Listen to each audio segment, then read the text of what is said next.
This is a WCMP Sports production.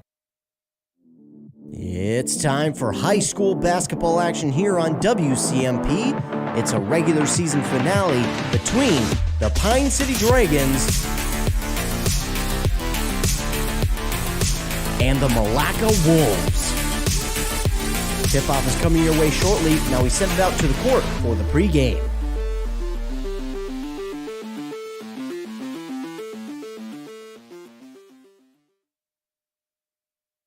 Welcome in, ladies and gentlemen, to this afternoon's broadcast of girls basketball here on 106.5 FM, AM 1350, and on 95.5 FM, KBEK. I'm Ethan Game Day Gilman, and joining alongside me here this afternoon is Joe Lattimore. Joe, thanks so much for joining me. Hey, thanks again for having me here up, Ethan. Should be a good one here today. It should. It's a Section 6 AA matchup here between the Pine City Dragons and the Milaca Wolves. Now, coming into today, the Section 6 AA standings did kind of get mixed up a little bit, as Milaca was ranked in that fifth spot, but they moved down to sixth. Kimball jumped Milaca into that fifth spot. So Pine City right now in the fourth spot, and they're pretty much locked in to that fifth spot. I know you and I took a glance at the section standings before the game, and we were looking at it, and as of now, Pine City pretty much locked into that fourth spot, and if the seedings stay the way they will, they'll get to face a familiar opponent on Tuesday. Yeah, it looks like Thursday, excuse me. Whenever that game is.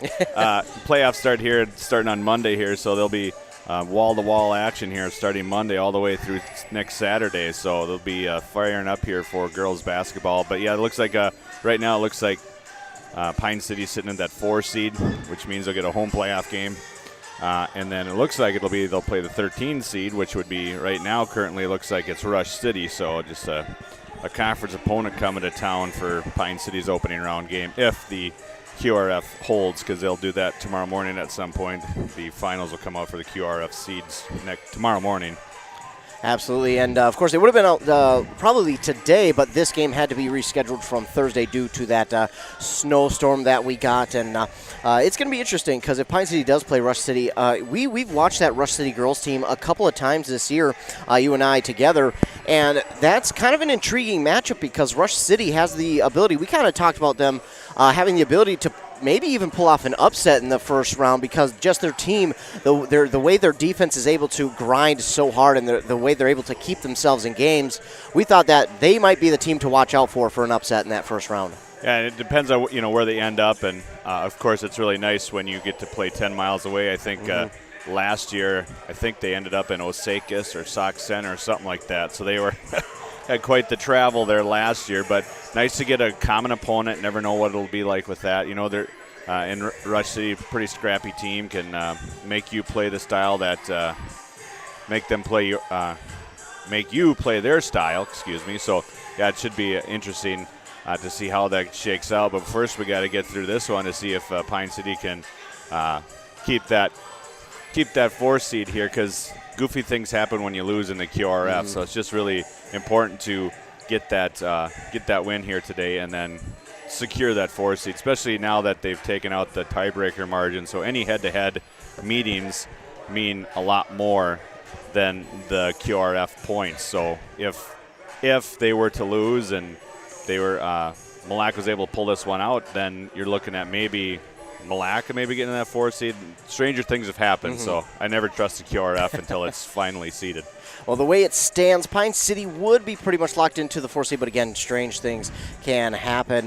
Sauk Center in that 3rd seed, Holdingford second, Albany in that 1st seed. We do have some other local teams in this section as well. It's pretty full of our local teams. We've got Foley, who's right behind Milaca in the 7th seed. They will get a home game, and then, as we mentioned, Rush City 13th, Mora in that 15th seed. Mora and Rush City will go on the road. Mora could face Holdingford, and Rush City, as we talked about, could face Pine City. Foley, as the 7th seed, would face probably the 8th seed in Royalton. So it will be very interesting to see how everything plays out once that seeding has been finalized, because again, we've seen some crazy things happen in the QRF where a team could be sitting, top 3 and they're ranked by the time the seedings come out towards the middle of the section. So we'll have to wait and see till tomorrow. Of course, you can stay tuned to our websites, WCMPradio.com, KBK.com, and of course our Facebook pages to see kind of all the updates as to who will play where and when, and of course at what times as well. So of course, we'll be trying to get out to as many of these playoff games as we can. We only have so many people to cover these games, so we'll get out to as many as we possibly can. We'll be stretching everybody as far out as we can when these playoffs do begin. So we will get out to as many as we can, like I mentioned, but we can only cover so many with a limited amount of people. But it's going to be an interesting game here today. Of course, as I mentioned before, this game had to be rescheduled from Thursday due to the snowstorm, but these two teams set to go at it last year. Pine City went on the road to Milaca. That was looked at as a game where those two teams went into that game pretty even in the first round of the playoffs, but Milaca came out on top. Milaca kind of just started to enforce their will on Pine City late in that game last year and came out on top. But Pine City, they fought to the very end. And I think this year, even though this isn't as high of stakes, it may be for Milaca, like we mentioned, but for Pine City, this team looks a lot different than they did at the beginning of this season.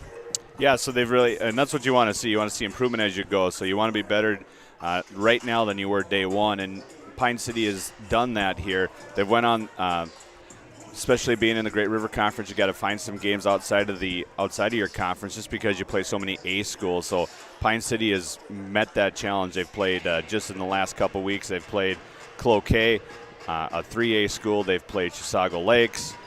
They went on the road to St. Francis, so another 3A school. So they are trying to get that competition raised, and it's really helped their profile as they've went through here this last in February here to get to where they are right now.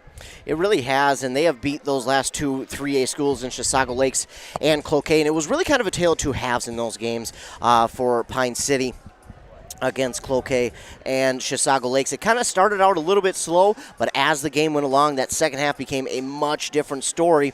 They got their things rolling, and they really started to pull away in both of those games, and it was very interesting to watch those two. But just as a person who's been able to call these last games for Pine City and watch them since the beginning of the season, they have been road warriors this year. I mean, they've had 16 games on the road, so it's not been easy, but again, they played some tough competition. I think this might be their toughest season schedule-wise that they've played, and I don't want to say ever because there certainly might have been some other ones, but in the time that I've been broadcasting, this is certainly probably the best, hardest schedule that they've played since I have been doing this, and it's been up and down, but they have taken those losses against those bigger, better teams, much like an Albany or a Sauk Center, and they've learned from them. They've really come together here late in the season and took what they've learned from those games and turned it into, okay, how can we improve? How can we get better? And you're really seeing that pay off. Well, yeah, and you look at it, too, so Coach has done a really good job of scheduling for this year because, you've got three senior leaders here that see a lot of playing time, and he knew he had a good group coming in here, and a win today gets you to 20 wins on the season. And that's quite an accomplishment no matter where you are, what level you're at. That's getting to 20 wins is quite an accomplishment. So they've done that with a win today. They do that, and they've done that by going out and scheduling some really tough opponents. I think they even went to Perham this year, didn't they? Or they had some game up there. Was that last year? I can't remember. But they've traveled around to try and pick up some of these games that they need. They certainly have, and of course Ted Hodge has I've been gracious enough to have him talk with me after games, and he's kind of talked about how they didn't have Sophie Lati last year, and getting kind of that starting five lineup to communicate and all kind of mesh together with her back in the lineup.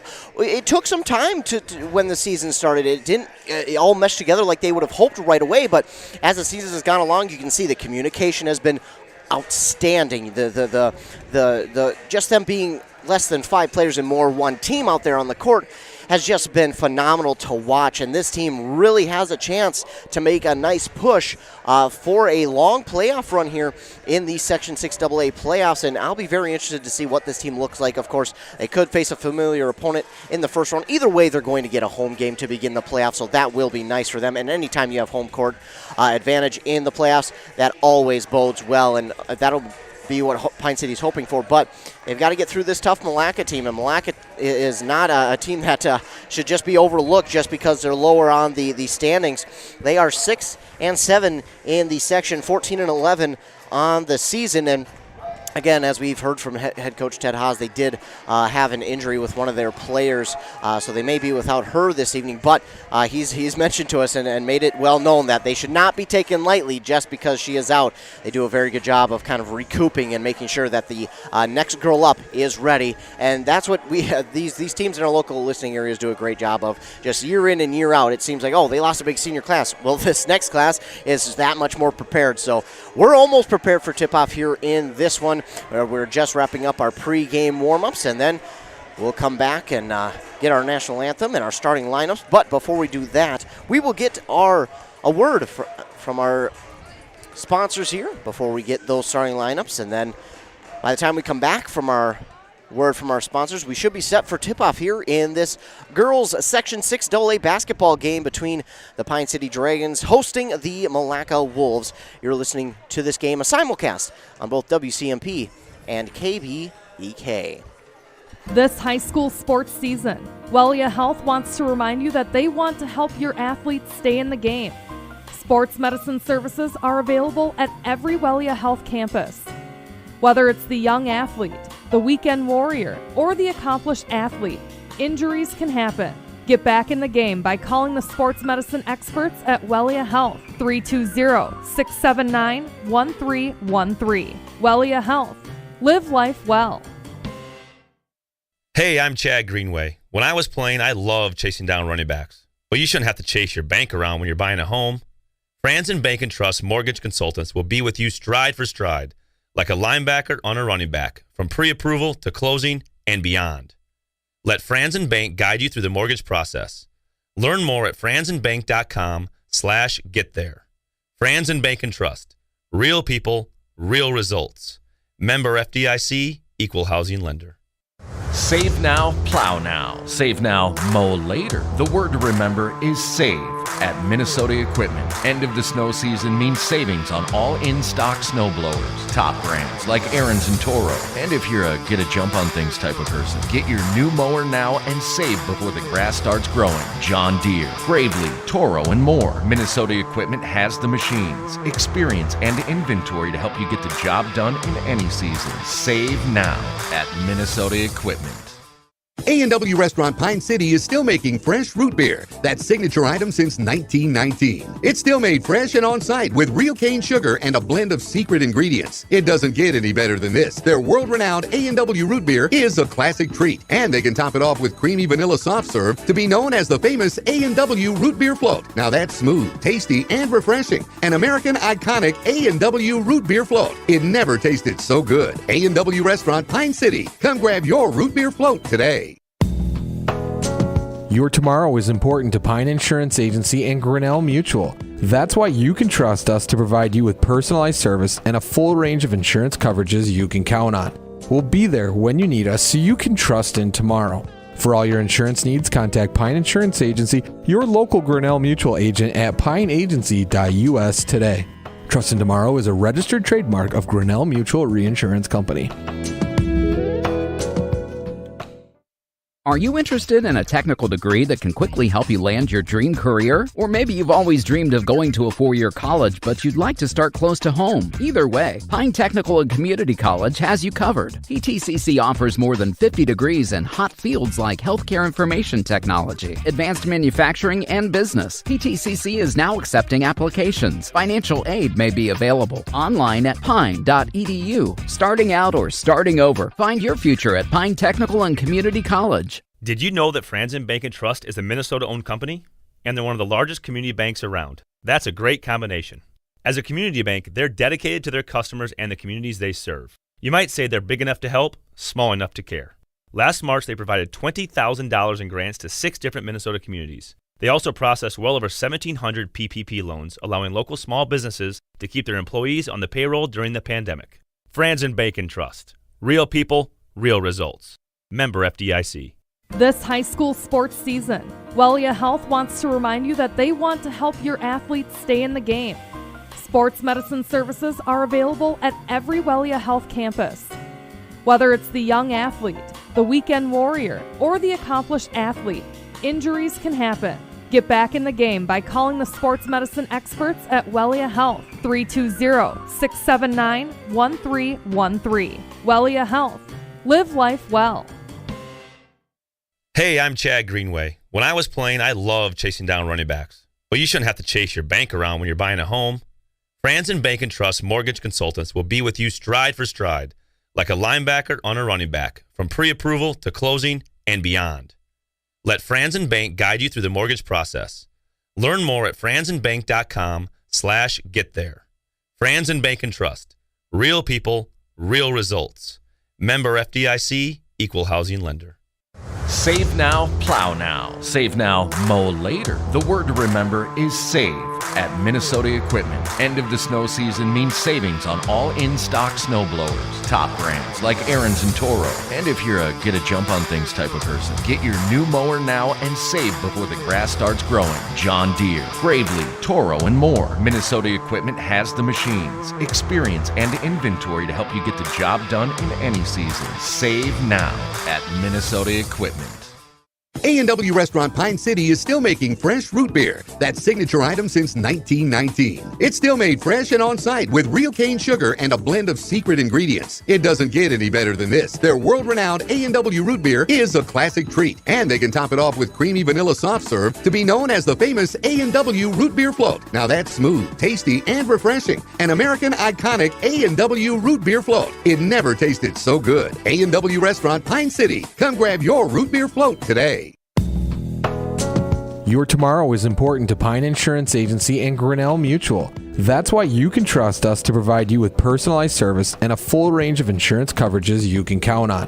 We'll be there when you need us so you can trust in tomorrow. For all your insurance needs, contact Pine Insurance Agency, your local Grinnell Mutual agent at pineagency.us today. Trust in Tomorrow is a registered trademark of Grinnell Mutual Reinsurance Company.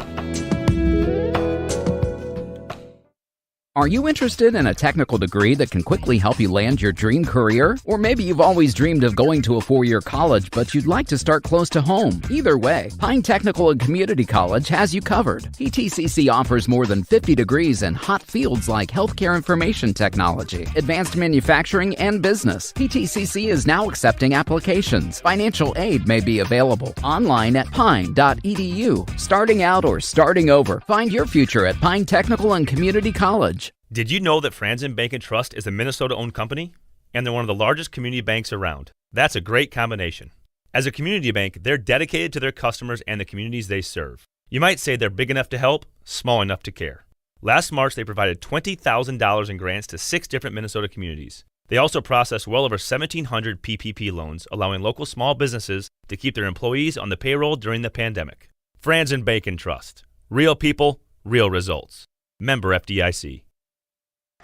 Back here on WCMP and KBEK, the simulcast here of this girls' basketball game between the Milaca Wolves and the Pine City Dragons. The starting lineups here for the Milaca Wolves, who are head coached by Lance Dalby, will be number 3, Bella Solstrom, number 5, Lydia Cramlett, number 11, Madison Gothman, number 12, Ashley Drugsma, and number 33, Abby Anderson. They are wearing their white away uniforms with the red letters and numbers outlined in black. Then on the other side for the Pine City Dragons, who are head coached by Ted Haas, it is senior night, and it will be number 3, Ella Sell, number 5, Sophie Latti, number 10, Summer Thiemann, number 12, Carly Jusak, and number 14, Chloe Lynn. They're, of course, wearing their home green uniforms with the white letters and numbers outlined in black. And then, again, as I mentioned, it is senior night. They honored the 4 seniors. Isabel Jarvis was one of those seniors who unfortunately hasn't been able to play this season. But, again, it's been a great ride for these seniors, and they are so happy to have had Sophie Latti back for this year, and what a run it has been. And this should be a fun game between these two teams. It'll be interesting to see how this first half goes. I talked with you, Joe, beforehand, and I kind of talked how the last couple of games for Pine City, it's been kind of a tale of two halves, where the first half didn't get off to the start they had wanted to, and then the second half really turned things around, and it looked like the Pine City team that they want to be. But how do they make sure they start the game like that? Well, that's a great point, because now you're playing Milaca, who's from that a different GRC, the Granite Ridge, which is a very tough physical conference. So they are well seasoned here too, so they're going to have to match blow for blow what happens, and then see what they can do as we tip off, and away we go here with Pine City getting the tip off. LSL an early three, and that's going to be no good. It falls into the hands there of, I believe that's Cramlett, who got the rebound for Milaca. She'll give it off now to Gothman for three, and she's going to open up with a three right away for Milaca. So a three one way missed, and then a three the other way made. It's Milaca up 3-0. Just a loss of who had who there. There was a wide open three there for Gothman, and she knocked it down for the Wolves. Summer Thiemann has it, almost lost it between her legs, but she does pick it back up. She's looking, finds Lottie on the far side. Lottie looking to drive inside, will put up a floater towards the basket. It gets to fall in for two. That'll make it 3-2. Nice little runner there by Lottie right in the lane.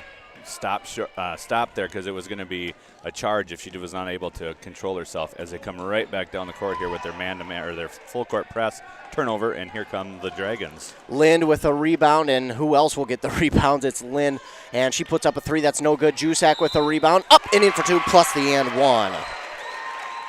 Just great positioning there by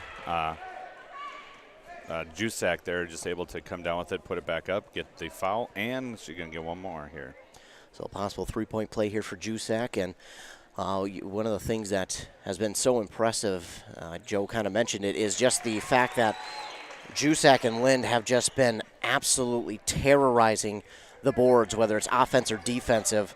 They have just been able to get any and every rebound they want, it seems. And now we're going to get an early foul here on Pine City on Summer Thiemann. That'll be her first and the team's first with 16:54 to go in this first half on that Embrace Orthodontics scoreboard. Embrace Orthodontics, custom braces or Invisalign with 3 locations in Pine City, Lindstrom, and Cambridge. So the Milaca Wolves have it on their front court. Cramlett has it. Cramlett at top of the key will pass off far side to Gotham, who hit that three earlier to give them a 3-0 lead. She'll drive inside. That one's a little short, and Cramlett keeps it alive. It'll roll to Droogsma. Droogsma will give it in the near side corner. She's not afraid to put up a three over some traffic, and she puts up no good. It's rebounded there by Sahlstrom. She'll give it inside there to Anderson, and I believe she was fouled, so she'll get to go to line and shoot two. Looks like it's going to be on Jusak there. Just some great offensive rebounding here by the Wolves. Gets them a couple of extra chances, and now they'll go to line to shoot two. And one of the things that I think is talked about a lot, and maybe sometimes not enough, is that one goes in but out, is the fact that Pine City's big three is such a problem for a lot of teams. But you can see the Wolves were able to get a couple rebounds over those big three, and I think that's going to be pretty big here tonight. That one goes halfway down, spins out, then goes down again for one. So she makes one of two there to make it 5-4. Still in favor of the Dragons, and going inside, we're going to get a foul on the Wolves. I didn't quite see what happened or who had the ball as I was trying to Lottie split the full court press, and then she was fouled going in. So I think the foul is on, I think it's on 12, who will be Droogsma, I think. Or maybe they had that. Oh, 33, excuse me, so it's on Anderson. So Anderson with her first and the team's second. I only have one. Yeah, I only have one as well. So Lottie's good on the first. Sorry about that. And yeah, one of the things that I've been really impressed with Lottie is her ability to drive inside and realize that she can split the defense or go around them while also a lot of times drawing the foul or even just getting around and not even getting touched. Yeah, they just did a really good job there. She just broke the press on her own there, just dribbled right through it, and Pine is in their press now, and it's just getting easy opportunities. Nice little up and under there by Anderson for 2 points. Nice job there inside, getting around Jusak. That's not easy to do, but she does it to keep it within one. And this inside pass to Lind, and that is, their bread and butter, but it's missed by Chloe Lind, but she gets her own rebound, and then she's fouled. And again, that is their bread and butter. They love to do that play where they lob it inside to either Jusak or Lind. They'll pull it down, and more times than not, they will have it. Make its way through the basket. Falls on Sahlstrom there, her first. And now we believe the team's second as Lind makes her first. Well, I got three up here on the board, though, too, so I don't know if we missed one or what, but. So it's 8-6, a little bit of confusion on the scoreboard. It is now 9-6. They just knew something before we did. Okay. They just knew she was going to make them both. So now coming up the court, though, is Gothman, and she'll give it outside to Sahlstrom for three. That's going to be just off the mark. And getting the rebound, though, is Anderson. And right now, Pine City usually always getting the rebounds. They're not getting them right now. This one will be picked up by LSL, and she'll take it the other way. Up on the far side, she loses it. Sophie Lottie picks it up, and now it's going to be stolen away by Sahlstrom. And all of a sudden, a little bit of mishandling there by Pine City, and it's 9-8. Both teams playing this full court press here, and it's really speeding both offenses up here, causing them to make decisions they don't want to make. Oh, and Jusak couldn't quite get the rebound off the missed shot from Lottie. It's going to go out of bounds back to Milaca. And right now, the way this one's going, it feels like you have to score on almost every offensive possession you have. Otherwise, you're going to start to be down by a couple points. That's right. Now they got Lind out top there in kind of a 1-3-1, 1-2-2 type look here. Use their length to really disrupt their offense here. One of the things, though, is a lot of long shots here for Milaca, creating long rebounds, and Pine City just not in position because of the long rebounds on it. And Summer Thiemann tried. She tried. Almost got it to work, though. She's down there smiling. She almost got him. She almost tricked him into getting the inbound for Pine City, but it is Milaca ball. Hey, we've seen that once before, and it almost worked. It almost worked that time. And both coaches were loving on that one. They were both having a little chuckle about it. But either way, Cramlett will work her way inside to give Milaca a 10-9 lead. And again, it's every possession is a big one right now for both teams, because it seems like every possession you need to score almost. And right now, Dragons down 10-9. Lottie has it on the pass from Lind. Now passes it back to Lind. Lind guarded well here by Anderson. She'll drive inside, give it off to Jusak, who just lightly puts it up. It's no good, and it's going to be rebounded there by Gothman. And usually the Dragons hit those, but so far not so good here for the Dragons, as now Sahlstrom has it. She'll give it off to Cramlett. Cramlett now to Drugsma.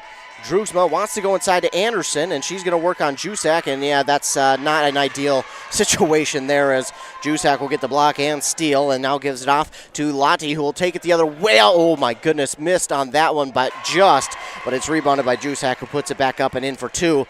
And Lottie got just behind the basket there on that one, and unfortunately got herself in a bad spot, but she's got great teammates who are right there waiting for her. And the rebound there, and now we get a foul call here on Lind.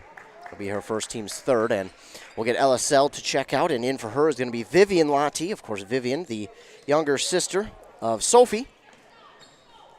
And it's 11-10. Dragons with the 1-point lead, but we've been trading 1-point leads here for a while, and it'll be interesting to see who can pull out in front by, more than 2 or 3 first, and that shot is up no good, and Sophie Lottie grabs the rebound and takes it up on the far side. Well, what I've noticed Pine offensively the last couple of possessions, they've got that height advantage, and they're really working that 3-person game with Lind, Lottie, and Jusak. There's a little miss there on the dribble in. Like I said, they're trying to use that advantage there that they have, that height advantage. It's stolen by Cramlett, and she's going to try and take it all away, but she has knocked off her foot, and here comes Sell back the other way. Thiemann. Thiemann has it, and Cramlett stole it. And, then Thiemann stole it back, and then a pass inside to Jusak goes off of a Dragon hand last. That was close. I really couldn't see who touched it last. They're going to say Pine City did, so we'll go back to Milaca. And a little bit of, it seems like right now both these teams might need to just settle things down a little bit. They seem to be maybe rushing things. Right. Absolutely. So right now everybody that, those presses, what they want to do is speed you up offensively, and they're doing a great job. Both teams are speeding each other up here and causing some decisions probably that they don't want to be made, as Thiemann launches a 3 that's just short, rebounded by Anderson by the Wolves, and here come the Wolves. Pretty fast-paced play here, back and forth, up and down we go. And Cramlett slows things down, waits for the offense to catch up. Now to Anderson. That pass is tipped to Gothman. It's going to go out of bounds, but last touch by Lottie. And one of the things that should be worth mentioning is Lottie, again, had a knee injury that kept her out last year. She played with a sleeve on that knee for much of the season this year, but she's taken it off the last couple of games, and I was able to talk to Coach Lottie, and he's just said that she has felt a lot more confident with that knee lately, and it's really shown, and she's really been the playmaker. And She hasn't necessarily needed to take over a game yet, but we all know that she sure can and will at times, and she did in that Cloquet game that second half. She really took it upon herself to turn things around. She did. I mean, the steals, the rebounds, the shooting, she did it almost all, and you can't say that one person did it all for Pine City because they've got the starting five plus some bench players who can come in and literally do it all as well. Right, and that's what they were talking about here. I was just watching kind of on the conversation there in the huddle, and what happened was they're Pine City right now is in like a 2-2-1 full court press, and how Milaca is beating it is they're going right to the free throw lane line, and then just getting it in and trying to split it with that girl right there, so they're having easy access, then beating that press. And as Coach Haas was trying to say, we got to work them to the sidelines, get them trapped and right by the timeline, and so that's kind of what I was watching there. But you can kind of see might a little bit of a layoff here. I think both teams were off a couple days here this week, or at least one day, and so you can kind of see there's a little bit of maybe a little rust here by both teams that they need to shake off here. And I gotta imagine that as Chloe Lynn knocks that one out. And now I know that play will just be looked at. Oh, she knocked it out on the inbound, but that can become a factor, especially later on. If Lynn does that more than once, as she does it again, she's going to get in the head of Droogsma, and sooner than later, that can either be a tip ball that Lynn is going to just keep on tipping, and soon Droogsma is going to get frustrated and make an ill-advised pass, or Lynn could get it tipped to where her teammates could steal it. Right, and I think they had Lynn back off there a little bit because she was really on that line, and there's not a lot of space down there on the sideline as the three's put up there by Gothman, but it looks like it was last touched by the Wolves. I got to respectfully disagree. I think it went off of Summer Thiemann last. That's what it looked like anyway from our angle. But again, we don't have the cleanest of angles as the refs do. The refs on the court, and got to appreciate them showing up and being able to do this game. Without them, we don't have a game to be played, so thanks so much to them. Lynn passes it out to Jusak, and there it is. Jusak, the first three, I should say. She had a three-point play earlier with a free throw, but that's the first three of the game here for Pine City, and now it's a 14-10 lead. Stolen away by Lottie. No good. And what does something like that do for the Dragons, as Lottie got the steal, but she couldn't get it to fall? Yeah, that would have been a huge turn of events there, and that would have made a 6-point lead, and probably got away. Nice steal there. Probably got away with a charge there on the other end as well. Just a no-call play on that one, as she took it hard into Sahlstrom. Wow. And Jusak with another assist, feed there and assist. So really playing great team basketball here, really trying to share. And one of the things that the Pine City Dragons do so well is passing. They pass the ball so well, and even when it looks like, oh my goodness, it's so close, that window is so tight, they do a great job of passing the ball. As that three is no good, Jusak goes up and over everybody to bring it down. Probably one of the better rebounders, along with Lynn, out on the court at many times. Lynn gets the feed inside from Jusak, and a two, and here we go. Dragons have finally seemingly found their role in this game, as they are now out to an 18-10 lead with under 11 minutes to go. And the Dragons' full court press working, as now they get it up to Cramlett. Cramlett will bounce pass here to Anderson, trying to go around Jusak. That's going to be no good. Rebound up for grabs. It's going to be Vivian Lottie who brings in the rebound. Quickly up the court. Summer Thiemann has a chance. She puts it up and in for two. And it's 20-10 now for Pine City. And again, things starting to roll their way now. You can kind of see, I'm sorry, I didn't interrupt. You can kind of see how they've kind of made that adjustment here on their full court press. Milaca's done a good job of breaking it, but again, there's just some things that they have changed. There's a three from the corner here, just short. You can see Jusak is just gobbling up all the rebounds now. And that rebound pass to Lottie. Vivian Lottie is nope. poked away and taken by Lind.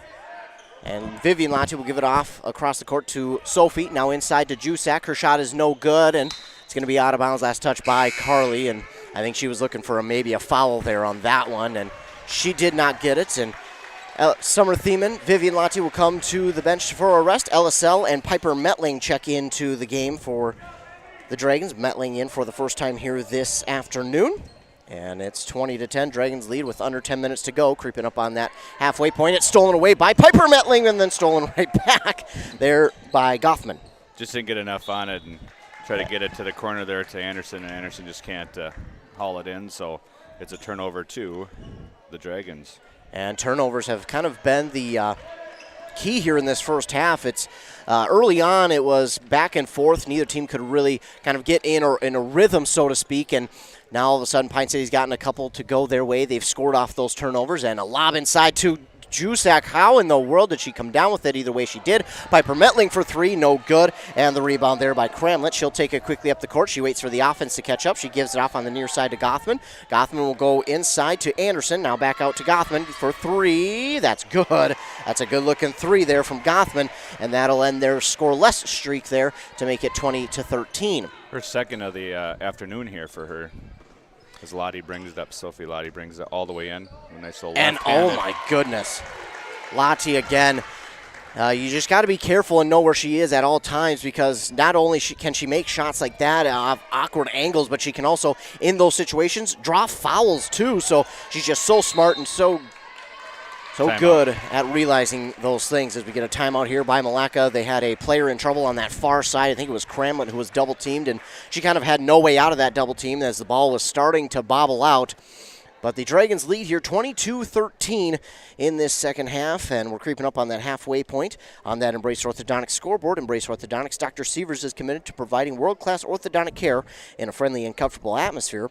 They're also helping you find a smile you'll embrace forever. Find out more at embracemn.com. That's EMBRACEMN.com. So the Dragons have kind of found their rhythm here as of late, and the turnovers, they've really started to pick it up on the turnovers, and they've scored off those turnovers. And I think that's a big thing to talk about is you can get as many turnovers if you want, but if you're not scoring off of those, it really doesn't mean much. Right, and they've had some really good runouts here, so they get the steal. They got a girl flashing down the floor, and they're getting these nice easy runouts. Especially we had Chloe Lind on one sitting down there. She sprints out. So, they got some tall girls out there that can play, and they can go back and forth, up and down, and they're just not inside players. They can play inside, outside, run the court, and that's what has made them successful here so far with 8:39 to go in the first half.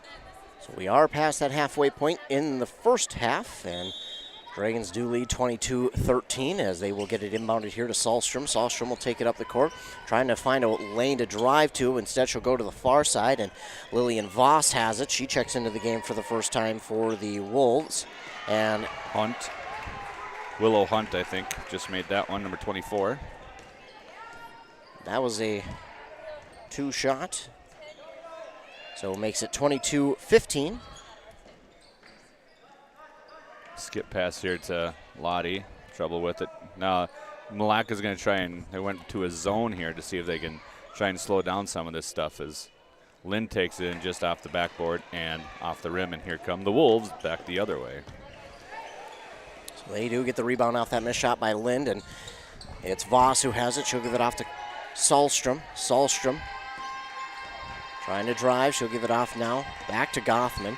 Gothman thought about driving around Lind, but did not, and then she'll give it off to Voss. Now inside to Hunt. Now back out to Voss. Voss trying to get by Metling, and that's going to be stolen away by Sophie Lottie.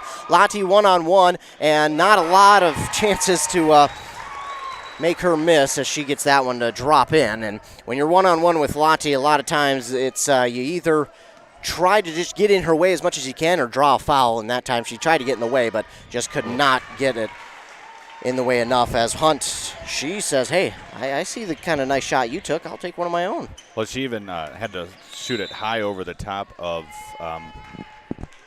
they got a foul called here. Second on Sahlstrom. But she had to shoot it high off the glass because of Lind, and it was a nice shot, soft shot that went in. I thought it was on number 3, I thought they said. Yeah, her second, so Sahlstrom's second. We got a 3-point shot from the corner that's a little bit off there. Traveling violation called on Milaca, so they get the rebound, and Pine City will get it underneath here, as Pine City had a few new girls come in as well. That's going to be Mallory Klepper, number 4, who checks in for the first time here this afternoon. Well, that's a tough one to try and inbound all the way across there. They're going to push it all the way up, and it gets through. Gothman. 24-19, and the lead still with Pine City as Jusak will give it off to Klepper. And she traveled. So now things starting to swing the other way for Milaca, and if you're Pine City, you don't want that to happen. You had momentum for a good while there, but now all of a sudden things starting to go the way of the Wolves, and what does Pine City need to do to kind of reverse things? I'll just be patient offensively now. A couple of ill-advised passes led to some turnovers. Nice take in there, but again, it's Jusak right there, and they just changed the direction of the shot. Deep corner three. That is through from Summer Thiemann. She makes that, and one of the things is and a steal from Mallory Klepper. She read it like a strong safety out there, and now she gives it off to Thiemann, to Jusak, left wide open at the top of the key for three. Oh, it's in and out. No good, and it's rebounded here by Abby Anderson. So a big steal, but no points off of it, and that's huge for Milaca, as now Gothman will take a three in the face of some Oh, my goodness. If you're the Dragons, you got to watch out for Gothman, who is starting to feel herself right now with those threes starting to fall. I think she got away with a little one there. She caught the ball and then lifted both feet to get into a better position, but no travel was called on that one. Usually they'll let you do it on the catch, but she had solidly caught that one, and then that one's way off. A little too strong for LSL, but Lind is right there for an even stronger rebound to put it back up and in for two. It's 29-22, and no matter what, we still have a fun first half of action here between these two teams. That ball is shot no good, rebounded here by Anderson. She gets it back, she'll shoot it, no good, and we need a foul here on Jusak. That'll send Anderson to the line for two. Jusak second.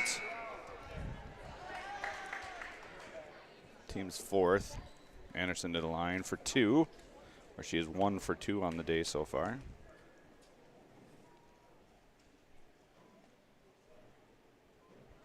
It's good.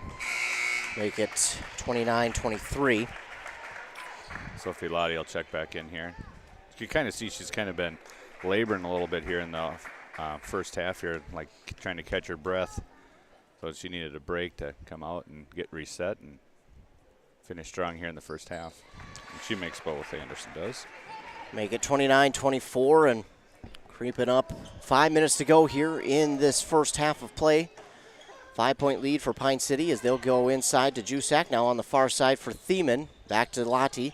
Now to Jusak, and now out to Klepper. Backboard shot, no good. And Lind gets the rebound, gets through the defense, puts it up and in for two, plus the and one. That was a tough, strong move there. That's going to go on Abby Anderson, her second, and the team's fifth for Milaca. And Lind, that's probably one of the things that she does best is those types of moves inside where she catches the ball, either gets a spin on it or just kind of a turnaround and goes through some traffic, and she does so well on that as now the Wolves have it. Drugsma goes to Lillian Voss. The ball was tipped and taken away by Summer Thiemann. Thiemann will take it up. They'll give it off to Lottie. Lottie, kind of a jump step. Oh, she wanted Thiemann to be one way. Oh, maybe a quick whistle there. I don't know if she was quite out of bounds yet, but the ball will go back to the Wolves as that one is out of bounds. Last touch by the Dragons as Klepper will check out. In for her is Vivian Lottie. And the Dragons, you can see, have kind of stepped off their full court press. And why is that here in this first half? Both teams have kind of got off it a little bit here. It'll be interesting to see if, usually when you set your full court, it's on makes, so you want to do it right away to try and get them as a steal here by the Dragons to try and get set up off a make, and sometimes they just want to go back and maybe just a change of pace here for them as Thiemann knocks down a corner three for the Dragons. You know, I've accidentally called her Threeman before, but again, I think she should maybe legally change her name for basketball to Summer Threeman because she can make those threes. She's very good at that as the Wolves have it back in their front court. Drugsma looking for someone to get it off to. She does to Cramlett. We've seen Cramlett and Gothman shoot over these big three as that shot is up and no good, and Jusak will get the rebound for Pine City. She'll give it off to Lottie. Lottie, a strong pass to Summer Thiemann going inside to Lind. Lind spins one way, then spins the other, and it's no good. A rebound there from Lillian Voss. And she'll bring it up the court. In fact, no, she'll give it off to Drugsma. Now Drugsma will give it off to Cramlett here on the near side. She finds a lane that she likes and going to get a foul there on Cramlett. She doesn't seem too upset with the call. Seems like she's okay with it. I mean, you're never okay with a foul call, but it seems like she knew that one was coming. Yeah, kind of the ref is telling the head coach there from Milaca, she kind of extended her arm as Jusek takes a big, deep three off. Rebounded on the other side by Thiemann, and Pine City will keep possession here as Lottie gets it over to Jusek. Jusek skip pass over to Thiemann. Nope, not this time, sorry. Jusek with the rebound. Oh, over and back call there. Thiemann tried to prevent that one from going back, but unfortunately could not, and Milaca will get it back on the turnover. So the Wolves will have it back with under 3 minutes to go. It's 35-24, Dragons with the lead. It's been no short of action, and a quick three there from Droogsma is no good. Summer Thiemann with the rebound, and she'll bring it up the court now for the Dragons. They get up the court so quickly. Thiemann has it on the far side, gives it to Sophie Lottie, top the key. She finds a lane she likes, and man, oh man, there's not a lot of times that she's going to miss when she finds a lane that wide open inside, and she drops it in for two. It's just so smooth with the ball as she goes through. Oh, double dribble call here on Cramlett, it looks like. So back to the Dragons here with a 13-point lead here, looking to extend. And like you said, Milaca did a great job of coming back, cut it to 4 or 5, and then now it's balloon right back up to 13 with a chance to go more. High-low action here. Nice job by the Dragons, but Lynn just cannot get it to go. I think it's going to be a foul on her. Yep. So it'll be her second, team's fifth. And a lot of times, for maybe people who don't understand basketball as well as some others, for a lot of times we see, like, you know, Lind, Lottie, or Jusek drive inside. They go through the hands with the ball. When is it a foul, and when do they just let that go? It's all based on, you know, one, who got there first, and then secondly, are you straight up? Because technically the defense has the right all the way up to the ceiling. That's kind of their area straight up. So it just depends. A nice little up and under there by the Wolves, but that was by, I think, Willow Hunt. And then she just bailed out on it, and here comes Lottie back the other way. Ooh, got a little too far underneath the basket there. Little out of position as Hunt will get the rebound. And that ball is tipped, stolen away by Summer Thiemann.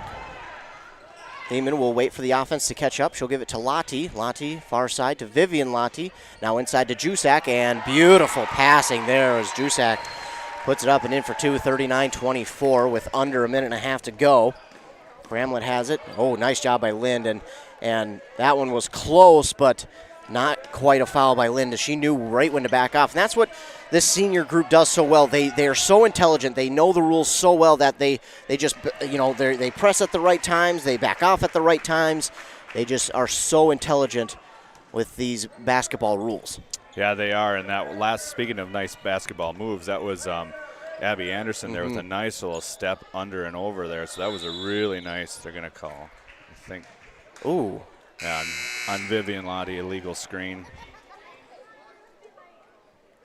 Okay, I thought they were going to get Lottie for a travel. I was like, And I think Coach Haas saw what you saw. So Lynn's going to sit now with 40 seconds to go here in the first half after that last spot there, because she really attacked that dribble there, and I thought she was going to pick up her third. Nice around block.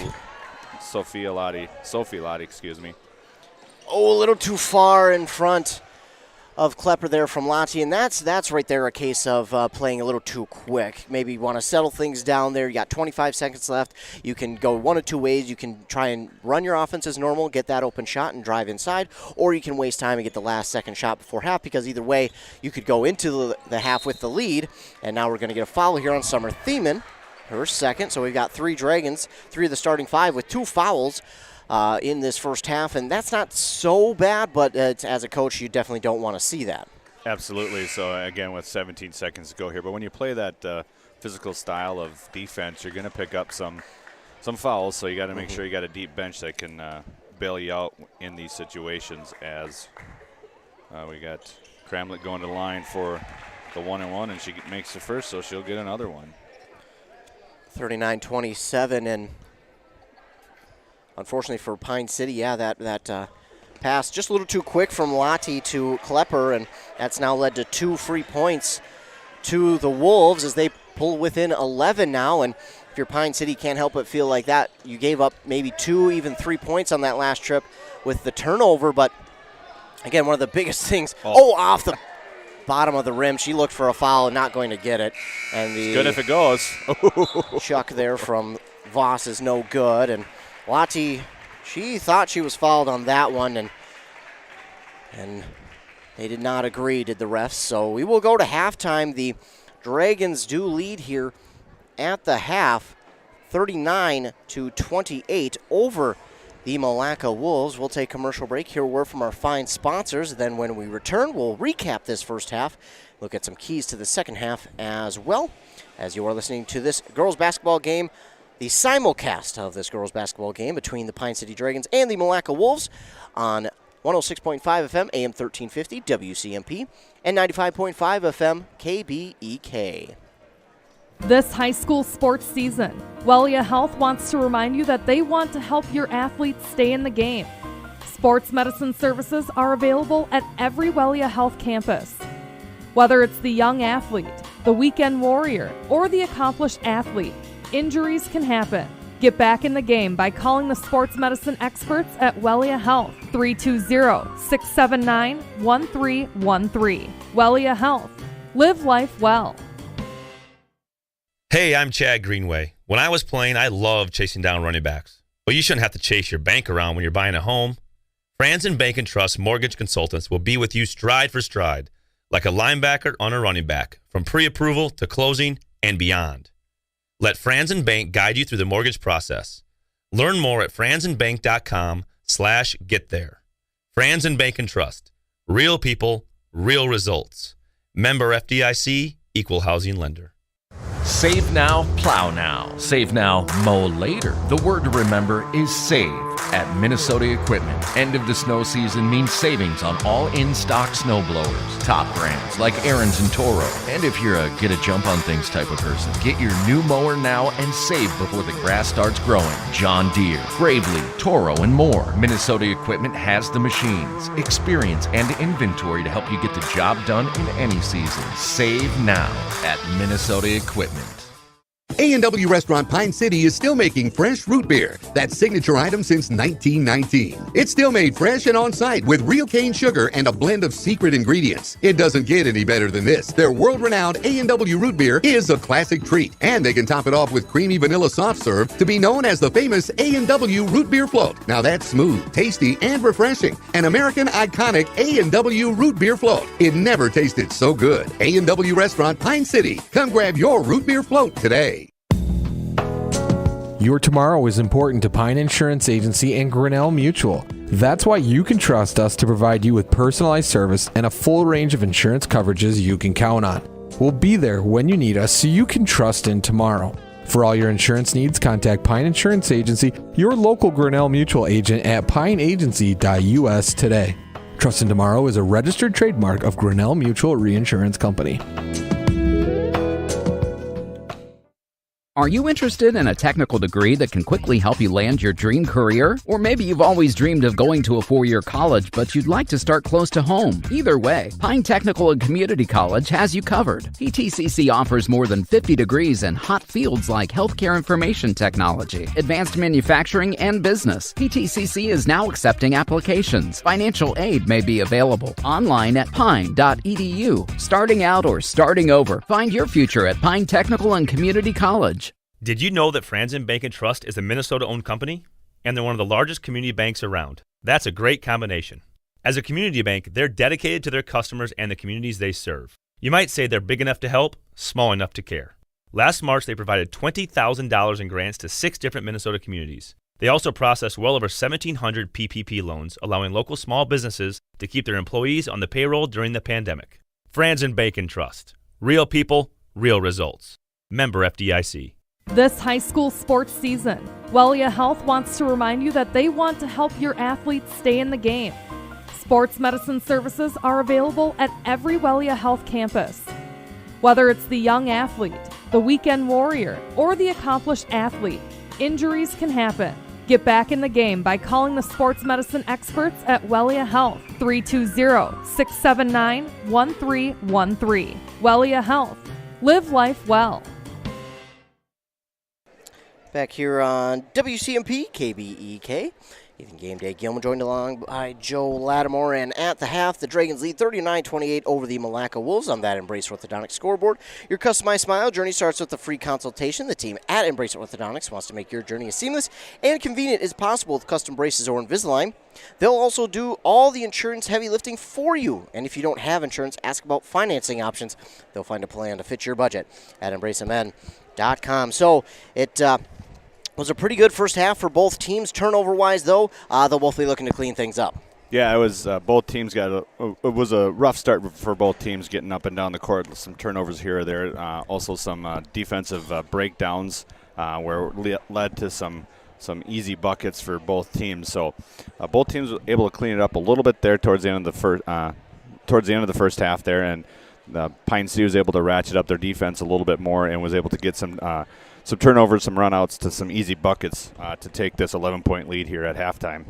Yeah, and looking at the stat leaders on the side of the Milaca Wolves, it's Madison Gothman who leads them with 11, 7 for Abby Anderson, 6 for Lydia Cramlett, and 4 for Willow Hunt. They had 3 steals in that first half. On the other side for the Pine City Dragons, Carly Jusak led them with 12 points. She had 8 rebounds as well, 10 for Sophie Lottie, 8 for Summer Thiemann, and 9 for Chloe Lind.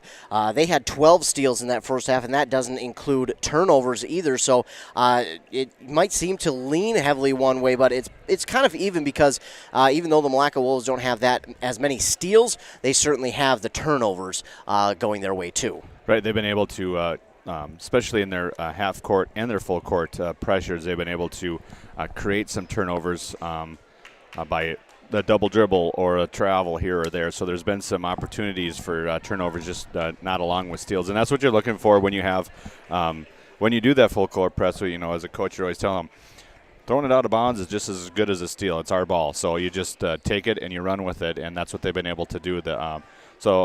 Again, their full court press really helped, and then they went to more of a half court trapping 1-2-2, 1-3-1 type look to see if they could get some options there, some steals from Milaca. Milaca, offensively, when they're running that, when Pine City's running that man-to-man defense, they like to run that 1-4 high, so it's basically at the elbows. They have 2 posts at the elbows, and they screen away, try and do some high-lows. So as they get it to one post, the other post is going to drop to the bucket and try and create space underneath. So now you got more room to operate underneath the bucket, and that's what Milaca's been able to. They've been able to get some looks, just haven't been able to capitalize on all of them. Offensive rebounds, they've been able to do that a lot today as well. Especially at the beginning of the game, they had a lot of offensive rebounds that Pine City has been able to kind of clean up towards the end.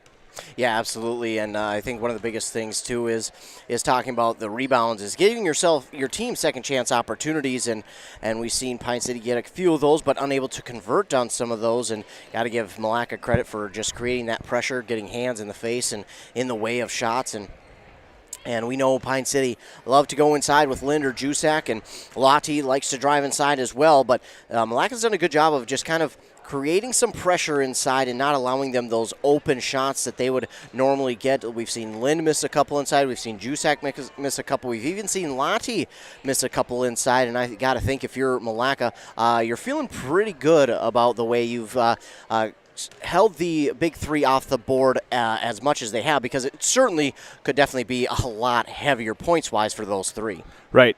So coming out of halftime here, that's what Milaca is going to want to do, is just, it's 11-point deficit right now. See if you can win that first 4 minutes. If you can win that first 4 minutes, and now you're going to be in single digits more than likely. Now you're setting up for an ending that you can maybe get things to go your way, especially when you look at the foul situation.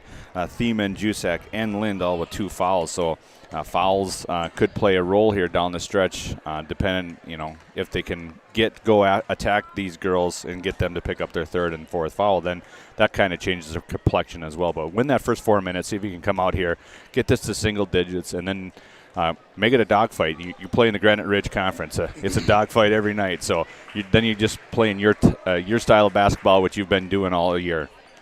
Absolutely, and this is going to be a fun second half, but I've said it before, I'll say it again.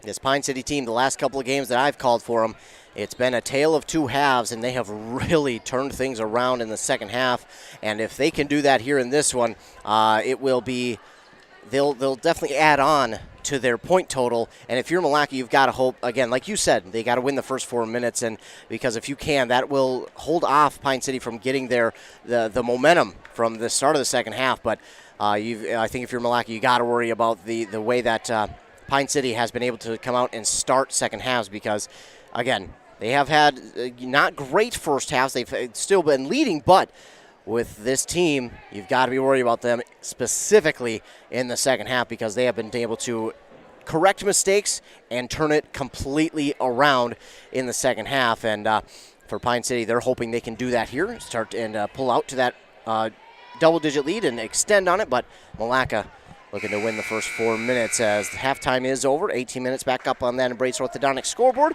Custom braces are Invisalign with 3 locations in Pine City, Lindstrom, and Cambridge. The Dragons do lead 39-28 on that Embrace Orthodontic scoreboard. And they will look to extend that lead while the Wolves will look to cut into their lead and try and get one for themselves. But they will get it inbounded. They'll go right to left on your radio dial this second half. Pine City will go left to right as it's inbounded there to Gothman. Gothman will look to go inside to Anderson. Anderson looking. She gets it to Cramlett. Cramlett will drive inside. That shot is no good. And, that's going to go off of a Dragon out of bounds. That was pretty close, but it went off of a Dragon. So it will stay with the Wolves. And so now they're getting it to the high post, Anderson, and then they're going to run a couple weaves off of it and give it to the second girl through. And on that one, Cramlett was able to get a shot up. But, again, the length of Pine City really made that a difficult as a 3 is a shot by Milaca, number 11 there, Gothman, rebounded by the Wolves, and they get another shot off, and then finally Chloe Lynn said that's enough, and she's going to bring it up the court here for the Dragons. She'll give it off to Summer Thiemann on the far side and pass to Lottie. Sell thought it was going to her. She didn't realize that Lottie was right behind her. That pass inside to Lind is stolen away by Anderson. Almost pulled it down to Lottie, but it's going to be pulled away by Abby Anderson. I think I'm sorry, I didn't mean to. Lynn just needs to get a little bit further up. They want to do that lob pass into her. She's sitting really low, like on the blocks there. So what she needs to do is get a little higher up so they create more space for that lob. And we're going to get a foul here on Milaca. And I didn't see it. It's going to be Anderson. That's going to be her third. So she picks up her third personal, first of the second half for the Wolves. So Jusak will bring it up the court for the Dragons. She almost lost that ball, but she brings it down now, looks for Lottie. Lottie has it. She'll go inside to Lind, and Lind up and in for 2. So 41-28, now the Dragon lead, and Cramlett will get it on the inbound. She'll bring it up the court, and you can hear the Pine City coaches yelling. And now they'll get it off here to Gothman. Gothman on the far side to Cramlett. She's not afraid to take those shots, but that one is going to be no good. Knocked out of bounds by Sophie Lottie, and it will stay with the Wolves. Anderson had some really good positioning there, and Lottie had to climb over there a little bit to try and get that one, and knocked it out of bounds. So Milaca will keep it. Tough spot to inbound it here, but they do get it in. They do to Gothman. Gothman looking to drive inside right away, but she picks it up, passes it off here to Cramlett. And Cramlett, she'll give it off now to Droogsma, back to Cramlett, and try to go pass it to Gothman, but they were on 2 different pages. Gothman was driving inside, trying to cut to the basket, and Cramlett was passing it behind her. So unfortunately, it will be a turnover, and ball will go back to Pine City. And I know it's one play, but on a play like that, I think it can certainly be in the back of the minds of Milaca as Jusak will get a rebound, give it out to Vivian Lottie, that's LSL for 3, no good, and Jusak. Jusak, I'll get it together one time. 43-28 now, but for Milaca on a play like that, what do they have to do to just kind of put that out of their minds? Because I know on a play like that, it might seem benign, but that can certainly sit in the back of their minds. Yeah, that was, and it's tough because they do have some really good positioning here. As we got a run out here by Lynn, she's going to put it up, and she's going to get that one to go. So 6-0 run here to start the second half for the Dragons as they go to their 1-3-1 with Lind up top, which makes it very tough on that 1-3-1 when you have a tall girl with a wingspan. It really creates problems for the team. And there's a steal by Lottie, and it's going to be a foul, I think it's going to be on number 11. It's Gothman. I think. We'll find out here. Yeah, we'll Nope, wait and 5. see. So that's on Cramlett. Her second. Okay. As we get it inbounded here, so Cramlett's going to pick up her second as, oh my, that hurts. Oh, no foul call. Well, I think it was just kind of coincidental. So what happened is Jusak tried to go between her legs there, and she was playing defense, and she kind of leaned in as well. So they both kind of knocked heads there. So I think it's a good no call there because, I mean, it wasn't intentional. They both kind of ran into that one. So I think that's an okay play on, but it leads to 2 points there by Gothman to make it 45-30. As Lottie, she's going to take it all the way in through everybody. No call there and then she's going to pick up a frustration call there. She didn't get the call, so she's going to. You see that a lot. They get frustrated and Yeah. like, okay. So, And Haas kind of asking why it wasn't a foul there on Jusak, but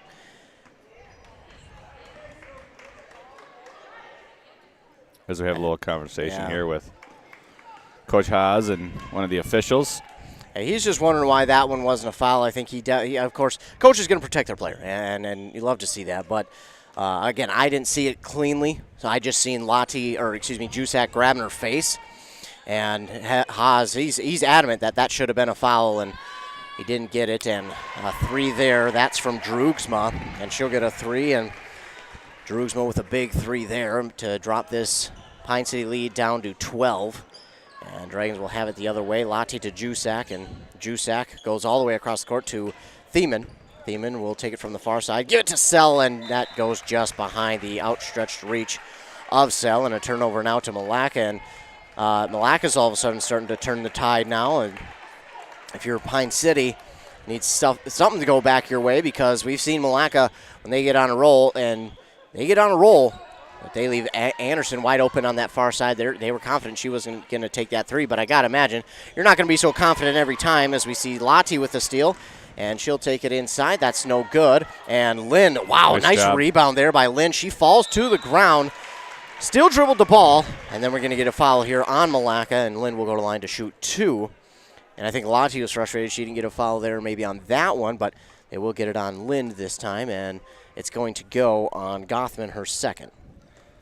Yeah, so on that one, sometimes, you don't want to say they want to go by the rules here, but sometimes, when you're a little bit out of control, they're not going to give you that call, right? So sometimes you just don't get that call because it's like, well, it looks like we're not going to bail you out on a shot that, you like on that one. She left too late, so as it misses both, but they get the rebound here. The Dragons keep it. So just to finish that thought, sometimes you got to be in control, have a good plan there, and then they'll give it to you. But sometimes they're just not going to give you one just to give you one. So that's what they got to look at. Nice little inside out here. Jusak misses. Lind with the rebound. She's fouled, and she'll go back to the line to shoot 1 because the basket is good. And that will be the... Let's see who the foul is. Yeah, it should be their 14th foul. I don't know who they called it on. As Lynn will drop it through for the 3-point play, so a mysterious wolf, rather. Looks like it was on Sahlstrom, her third. They finally got it up there on the board. Just got to be a little patient, we do. Yep. Under 14 minutes to go now. The Dragons have a 48-33 lead as Milaca has it. Droogsma was double-teamed, and then an ill-advised pass is going to be easily stolen away by Sell. She'll give it off to Jusak now. And that was tough there. Double team, really no chance or anywhere to go with it. And Jusak, she wants a foul. Pretty adamant she was fouled, and that's going to go out of bounds, stay with the Dragons. So in the second half, seems like they're letting them play a little bit more than they were in the first. And that's okay because, next week playoffs start, and especially when you get to St. John's, I'm just saying they're going to get to St. John's, it's a little bit different ball over there. When you go west, central Minnesota, it's a tough it's tough over there, and you got to be prepared for that. So this is a good game to prepare them for playing in that quarterfinal game. And Ted Haas pretty adamant that Sophie Lottie was fouled after she got the rebound and had it stolen away by Sahlstrom. And Sophie Lottie even thought she was fouled as well. And now we're going to get the second team foul here on Pine City. And that's a second on her, but it's like a second frustration foul by Sophie Lati. Just gets a little frustrated there, and she's that one. She was bound to determine she was going to get a foul. So the Wolves will hold on to it. It's Droogsma who has it, gives it off to Anderson. Anderson trying to drive. She had it poked out by Sell, and she'll just hand it right there to Gothman. Gothman will drift to the far side, bounce pass to Droogsma, and she'll get a screen. She'll look. She'll give it off now to Gothman. A long two is good from Gothman. Good offensive set there by Milaca. Really was able to work the ball inside, set some screen and roll opportunities, and were able to find the girl on the other side. Droogsma there. Gothman for the two. Tough inside out. Oh. Lynn will give it outside now to Summer Thiemann as she got her own rebound. That's going to come up well short and into the arms of Gothman, and she's the one you got to watch out for if you're Pine City. She stops, and in some trouble, she'll lob it out to Droogsma. Droogsma pauses. She'll take a long three. No good. And Lati pokes it out, and Thiemann's going to pick up the rebound. And unfortunately, that ball is going to go out of bounds back to Milaca. And it seems like frustration building right now for Pine City, and that can go one of two ways. It can help your team, and you can all of a sudden explode for a big, huge lump of points, or you can start to play a little bit under what you're used to playing. Well, they wanted a run out there, and it was really a good play there by Droogsma. She had beat Thiemann to the spot, or Sell to the spot there, and a big long three here is knocked down by Gothman. Nice three-point basket there by the Wolves, and it's going to be a timeout. So lead now 10, 48-38 on our Embrace Orthodontic scoreboard with 11:23 to go in the second half. Ted Haas is going to want to take a timeout here, talk things over, and get a different strategy going here. They're doing a nice job getting the ball inside, but the contact inside, now the key is, okay, they're not calling it. So now we got to go up strong. We got to make sure that our jump stop, feet set, go through contact, make sure that you are bracing for that contact, and then going up strong with it. Just you gotta adjust to how they're going to call it. Absolutely, and let's give credit to Milaca where it's due, as they have. It looked like Pine City was going to start this half on a run. Looked like they were out to that 6-0 run. It looked like it was going to be a lot more heavy. Looked like things were just going to fall their way. It was going to be a run, easy second half for them. Not the case. Milaca turned things around. They got some turnovers. They got some steals, and they got a couple fouls to go their way. And now all of a sudden it's back. They've got it down to a 10-point deficit for themselves. And, again, got to give credit where it's due to this Milaca team. They're scrappy, and they're staying right in it. Right, and that's something that they've been doing all year. I mean, they're 14-11, I think, is what their record is right now. They play in the Granite Ridge, which I think is one of the more difficult conferences to play in. In 2A. I mean, you've got Albany, St. Cloud Cathedral, Piers. I mean, you've got all these teams in it who are year in and year out right there in the conversation for state. Absolutely. So they are battle tested, and they got a couple of 3A schools in it with Little Falls and Zimmerman. So they are well tested here. There's a quick little run in here, and Sophie Lottie tried to get one there, didn't go. Break back come the Wolves here. Sahlstrom, she fakes it. Oh, nice move. Beautiful pass there to Abby Anderson. Left her wide open for two. My goodness, that was a beautiful move there by the Wolves to bring it within 8 now as Ella Sell has it. She'll get around one defender, and she'll look. She'll give it off to Jusak on the far side. She'll go into Lati, and she gets that one to fall, and she says, finally, I got one to go my way, and she gets it to fall as well, so she looks for the three-point play now. But, wow, what a play on the other side by the Wolves. Just the drive inside by Sahlstrom. Then she, around the back of Lind, got it. Found Anderson, and she puts it up and in. Yeah, that was a nice one. Big deal here now, though, is Anderson, who's I don't think she's sat all game. She's going to have to sit now. She has 4 fouls, so back to an 11-point lead, just like that for the Dragons as Vivian Lottie checks in as well. Yeah, so unfortunately there for Milaca, they get something to go their way, and they get something to go against them. So that's unfortunate for them because Abby Anderson's been a pretty good presence. She's got quite a few rebounds and also been a pretty darn good passer, as we've seen Sahlstrom with a nice pass in their last possession. But Wolves still have it, and there's Hunt. We've seen her make some plays, and there's another one. Hunt is matching the talent here of this entire Pine City team. She can shoot it from every angle, and it seems like she can get through a lot of contact. That one too strong there from Jusak, rebounded by Cramlett, and all of a sudden the rebound's starting to favor the Wolves. And what you notice is they work really hard on their inside game here because they do a great job. They have a great, as they call timeout, as their little scrum there, but they do a really nice job, Milaca does, of when they get it inside, they have really nice moves inside, step-throughs, step-arounds, so they do a really nice job, and that's what Hunt did on that last one, was able to get her defender going one way, went back the other way, did a little step-through, and got that bucket. And she has 6 points for the Wolves, a rebound, and no fouls for herself. But again, Abby Anderson has 4 fouls to her name here in this second half, 2 in each half, and she'll have to sit probably close to that 8-minute, 7.5-minute mark, and then she'll work her way back in. But for the Dragons, again, they're 3 big already in double digits. Lind actually leads them with 16. It's Jusak with 14, and then Lottie with 12. But again, if you got Milaca, again, a scrappy team, they are going to be in this till the very end, just simply because they're just a scrappy team, and Cramlett wide open for 3 is not going to make that one. A fight for the rebound is going to get to Sahlstrom, and again, we've seen these rebounds all of a sudden start to roll Milaca's way, and I feel like if you're Pine City, that's got to be so frustrating. Yeah, that's something that's got to get cleaned up here to finish the game here, is make sure you get those tough take. And I think it's going to be, that one's going to be on Vivian Lottie. We'll wait and see here, though. Yeah, Vivian Lottie, that'll be her second. Team's third, so Drugsma will go to the line to shoot 2. She just took it right around the elbow there and went hard into the contact and was rewarded with a trip to the line. And her first one is through. They've been pretty good from the free throw line here this evening. Pine City not as good from the line as Milaca has been. And 6 for 7 right now. And they'll make another one. 7 for 8.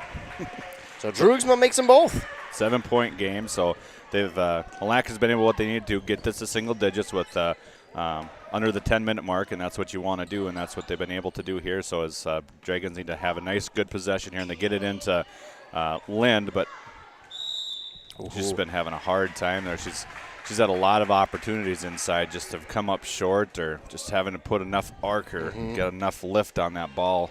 She's had some really nice moves inside, just have missed a couple here. We'll give Milaca credit, too. They've been double-teaming her inside, and that's created problems for her, and they're just doing a good job of, I think, getting in her head a little bit and making sure she doesn't get a clean shot. So give credit to Milaca double-teaming her. But, oh, boy. And she'll throw it off a defender out of bounds. And you never want to take one dribble and then pick it up, especially when you're in the corner getting trapped. So it does the smart thing, throws it off a defender, but pretty lucky she didn't get called for a travel there, because that's where those happen. That's right. So the Wolves will get to inbound and quickly to – that one is swatted away by Lottie, and that is going to create some momentum. Again, it might seem like, it goes and stays with Milaca, so it doesn't matter. Well, it does, because you just heard their bench just get on their feet, and that creates a little bit of momentum. Absolutely. So a nice rejection there. As they go, and nice move. They do a lot of fundamental things right, as we got a run out here by Thiemann. She's going to do double dribble. And Ted Haas does not agree. I didn't see it. I did not see a double dribble on that one. I did not see I respectfully disagree. We'll move on. I respectfully disagree. 51-44, Wolves within 7. And the Wolves catch a huge, huge break. Yeah, that was 2 points. That was back to a 9-point lead. It's quickly trapped here. Gets out of it. And they leave that was Gotham nearly wide open. She'll get it to Drugsma for 2. Vivian Lottie with a block and a steal. So Sophie Lottie has it now. She gets a screen from her sister. She'll take a 3 that's just off the mark, but Jusak right there, and she puts it in for 2. They're going to call that a 2 if it went on. They said her foot was on the line. Yeah, I thought it was. That toe was just on the line a little bit. I had a great bird's eye view at it. I wasn't sure if the referees actually seen it or not, because that would have been tough to see on the floor. Another block. Wow. Another 2 on block. 1. Nice. Oh, beautiful move by Jusak. Waited for the defender who, quite literally flew in on wings and flew right past her, but Jusak smartly waits for her to go by. And it's the old Top Gun. Just going to hit the brakes and let him fly on by. And that's you're going to do what? And that's what they did.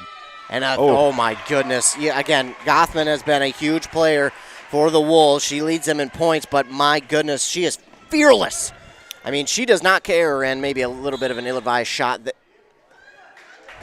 Oh, boy. Shot there from Lottie, and Ted Haas is having a hard time holding his tongue right now.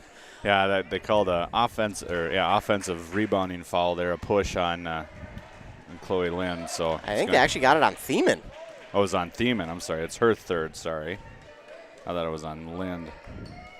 And Ted Haas, he quite literally had to cover his mouth. He's having a hard time not saying something, but it's kind of been that way for both teams. We've got some calls that haven't gone either way, and a 2 there is no good from Gothman, rebounded by Jusak. She'll get it quickly up to Lottie, if I could speak.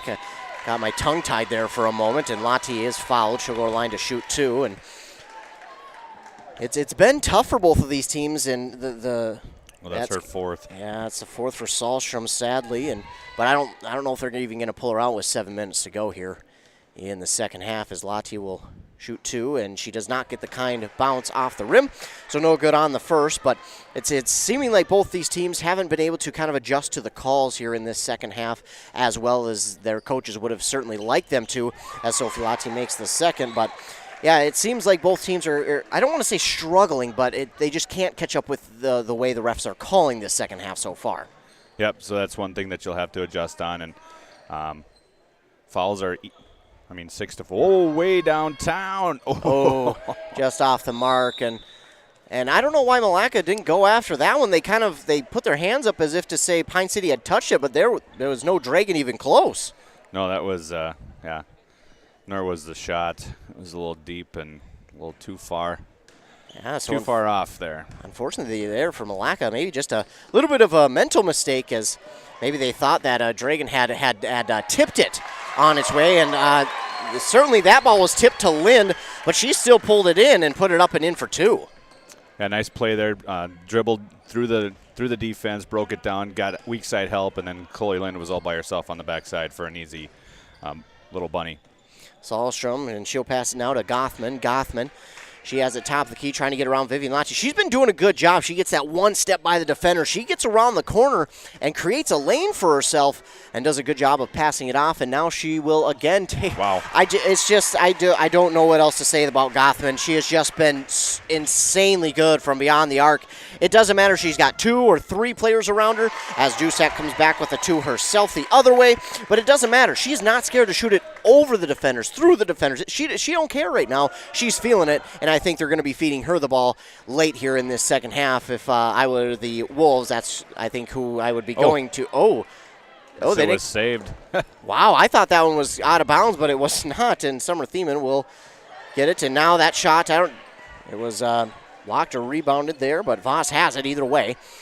Now she was going to pass it, and then it was knocked out, and then the Wolves got it there. So trying to find, I think it was trying to find Jusak there for it. As now Gothman will take Jusak for a ride. Are you kidding me? Gothman just been insane in this second half. And clutch. She has made some insanely difficult shots, but Lind is going to answer with the 2 of her own to push it back out to a 10-point lead, and we'll get a timeout called here by Pine City. They'll be left with 2. And 5:03 to go. Pine City does lead on that Embrace Orthodontic scoreboard, 62-52. Dr. Sievers is committed to providing world-class orthodontic care in a friendly and comfortable atmosphere. They are also helping you find a smile you'll embrace forever. Find out more at embracemn.com. So timeout here by Pine City. And what are these two teams talking about in their timeout huddles? I think Pine City called a timeout there, so they wanted to maybe – usually when you – after a make, you want to maybe set – maybe they'll go back to their full court press here, maybe set up something like that just to see if they can get a steal. They just got to make sure, like with Milaca, the hot hand right now is definitely Gothman. So finding ways to get her open, either baseline or on the wing, something like that, where she's been able to get some shots here. Looks like she's got the scoreboard says 24. I think that's what I have as well. But she had a huge second half here. So finding ways of opportunities to get her some looks, because right now she's got the hot hand. So keep feeding that hand. Yeah, I mean, it's just been incredible to watch.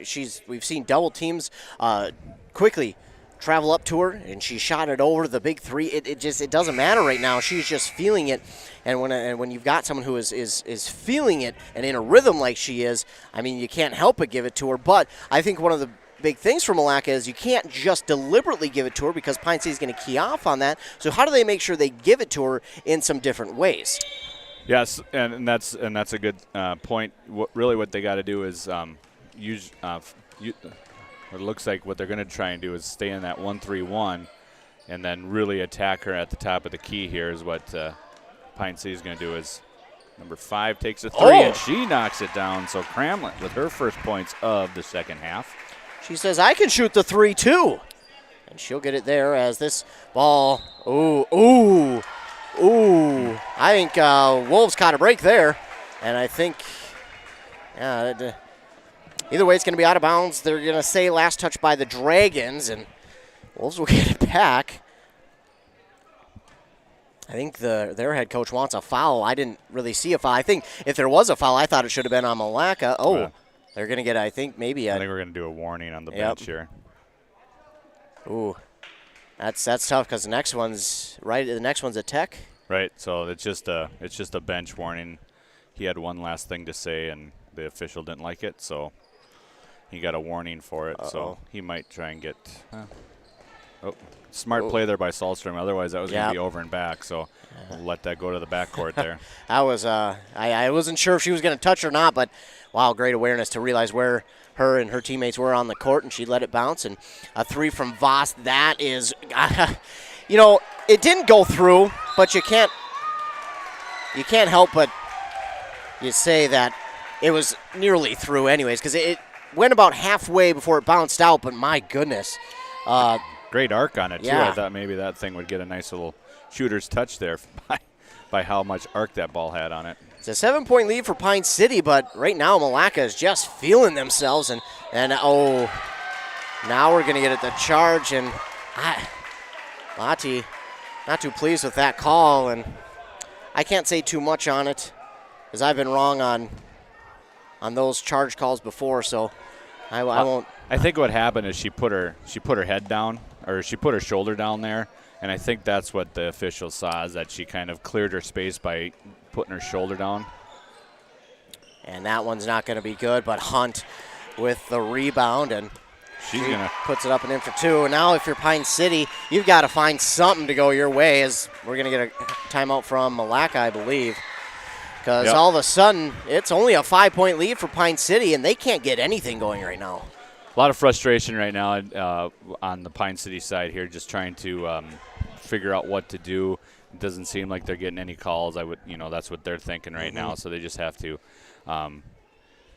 work with what they've been doing, right? So you know what they're calling, what's happening. So just work through. One thing that they've been really able to do is run some nice high-low action. So getting to that free throw line, elbow area, getting it to Lynn down low. They've been able to have some success doing that. So just find some ways to get some points, and maybe run some offense a little bit here too. It doesn't have to be just one pass and shoot. Just get going and run some offense, run some time off, break them down defensively, get a bucket, and then go play defense on the other side. Absolutely, and something that we haven't seen them try too much of as of late is the shots from the perimeter. Right now, they're not really focused on trying that. They're trying to go inside and get those calls, and as a head coach, do you adjust for that? Do you say, hey, let's maybe not try and go inside as much as we have been. Let's try and get it to our three-point makers, and let's see if they can't find a shot. Or inside out. A lot of times, some of the best things to do there is go inside out with that. So get the ball inside. inside to one of your posts and then relocate on the outside. And usually those are some really good opportunities, shot opportunities for you as they Milaca goes to their full court press here. Sophie Lotti brings it across the timeline, no problem. And that is one thing that Pine City does pretty darn well is be able to get out of a full court press. A three here from Lynn. That's going to be no good. Jusak raced after it, but I mean, you can't buy a rebound right now if you're Pine City. They just are struggling to find anything to go their way, as now it's Gothman who gives it off to Voss. That was a moonshot, but unfortunately it does not fall. It's Lynn with the rebound, and she'll give it off to Lotti on the far side. We have under 3.5 to go. Lotti gives it off to Lind. Lind looks to the near side, gives it to Thiemann. And she'll dribble it out of there. Now picks up her dribble. She'll go to Vivian Lotti.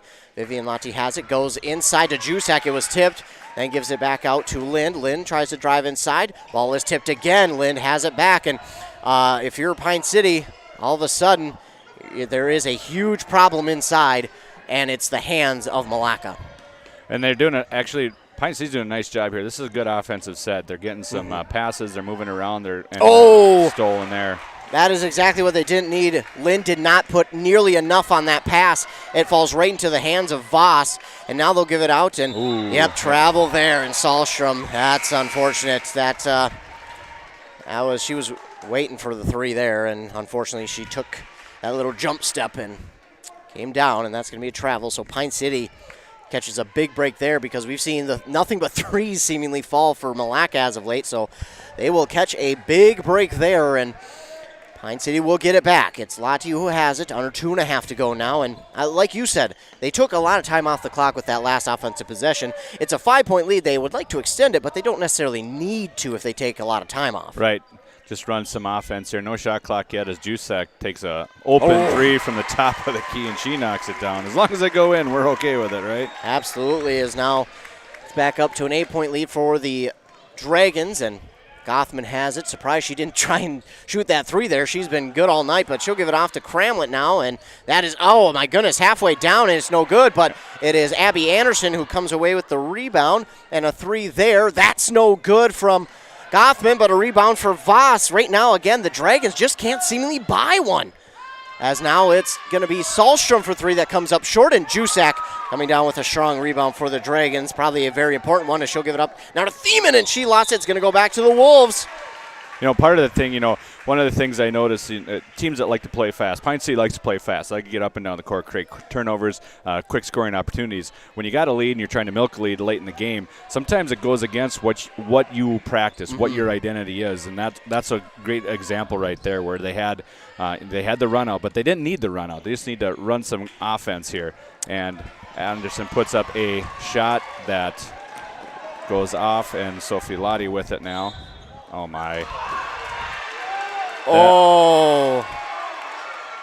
Lotti can do nothing but just, At this case, if it wasn't so close, Haas might want to take a technical for the team there and just start.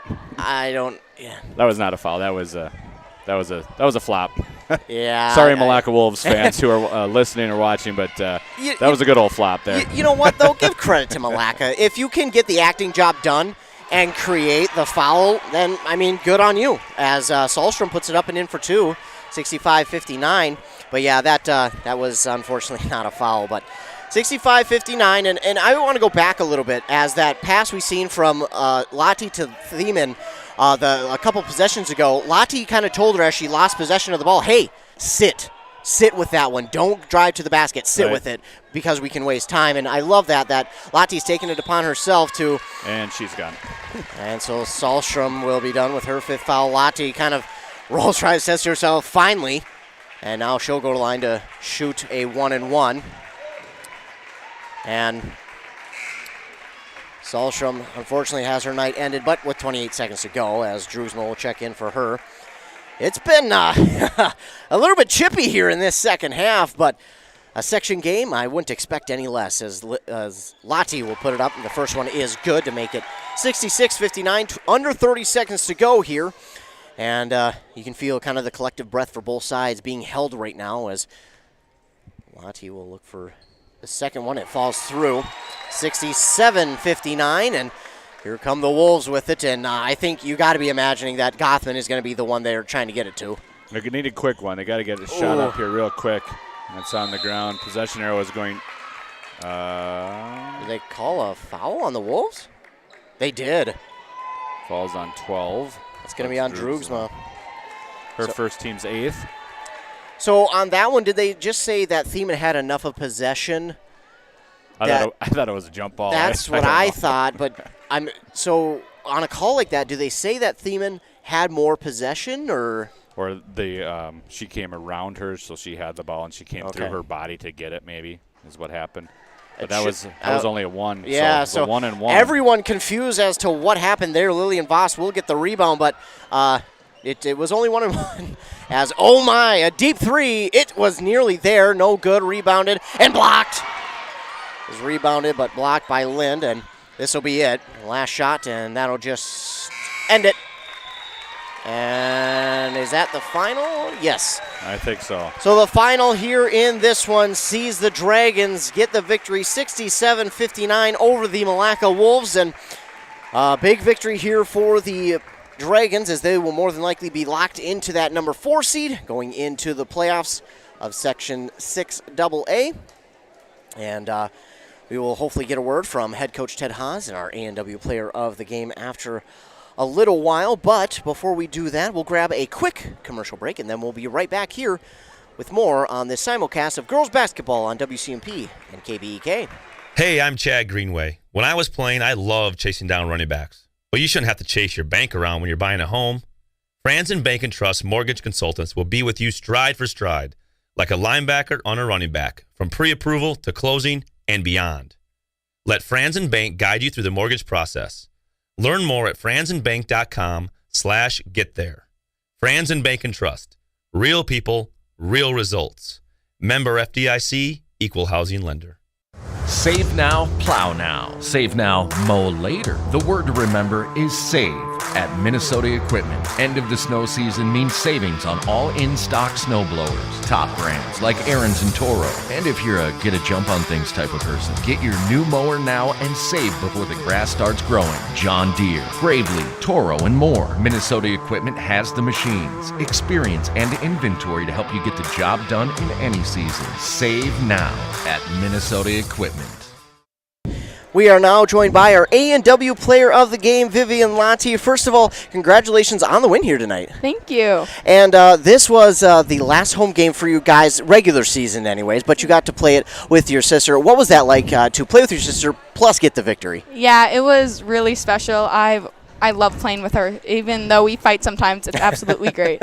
And you guys get the win here tonight over a tough Milaca team. What does it mean to end the season with a victory? It's really nice. We ended the season with 20 wins, so that's really special, and beating a really good team. So that'll set us in a good place for playoffs. Absolutely. And now you get to await your opponent here on a Thursday. What are you guys doing now to prepare for that opponent come Thursday? We're really watching a lot of film and trying to just getting everything into a good spot and making sure we can clinch that next victory. All right. Well, Vivian, thanks so much for joining me, and congrats on the win and being our A&W player of the game. Thank you so much. Absolutely. That, again, was Vivian Lati. Thanks so much for joining us.